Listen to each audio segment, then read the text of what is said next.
আসসালামু আলাইকুম রহমতুল্লাহ। আল্লাহর এই জমিনে বহু মানুষ আছে যারা বিভিন্ন কারণে পেরেশান, অস্থিরতার মধ্য দিয়ে দিনাতিপাত করছে।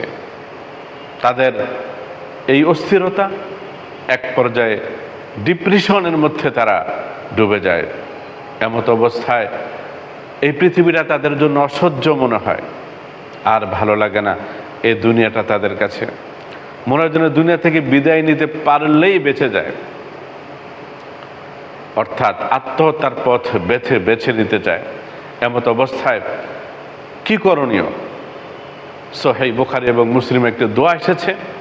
কেউ যদি এই দোয়াটি নিয়মিত পাঠ করে, আল্লাহ রাব্বুল আলামিন তাকে তার জিন্দিগি থেকে সকল রকমের চিন্তা পেরেশানি দূর করে দিয়ে তাকে একটি পিসফুল, শান্তিপূর্ণ, আরামদায়ক জিন্দিগি উপহার দিবেন।